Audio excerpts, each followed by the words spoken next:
Municipality in Northwest has been declared a national disaster area. This comes after a report by the Portfolio Committee on Local Government was presented to the Northwest Provincial Legislature. A survey indicates that 90% of the township's households are within high-risk zones not suitable for human settlement. Khutsong Township has experienced ground instability problems since its establishment in 1958.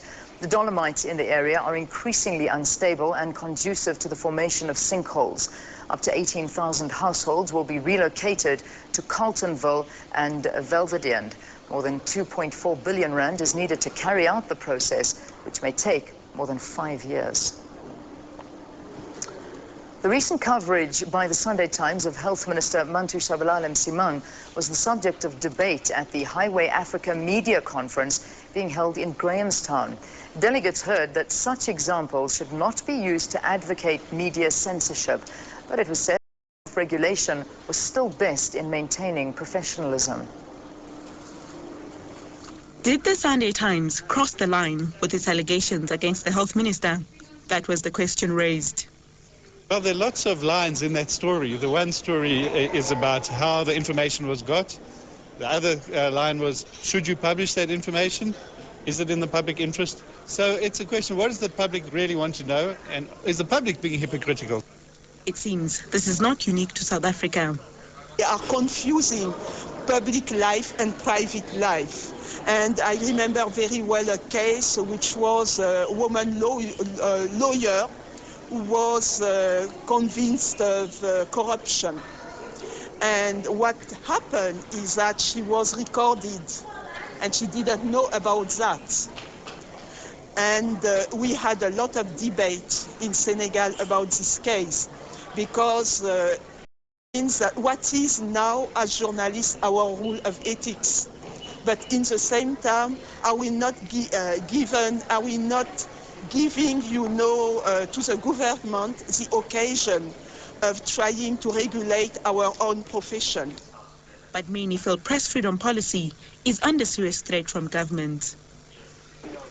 Professor Berger also likened South African Sunday newspapers' keen interest in politicians and scandal to the British media's obsession with the royal family, saying South Africans need to debate what is acceptable to them. Asanda Mbeche, SABC News, Grahamstown.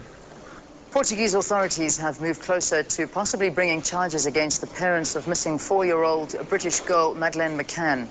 Prosecutors say evidence in the case has been passed on to an instructional judge who will decide whether the parents will be charged. Last week, police told Madeleine's mother that it appeared to be the 4-year-old's blood in a car the parents were renting. However, Portugal's national police chief, Alipio Ribeiro, said on Monday night that the forensic tests on the car were not conclusive. He said he expected the investigation to continue. Madeleine's parents, doctors Kate and Jerry McCann, were named as suspects on Friday. They have denied any involvement and insist police keep searching for the missing girl.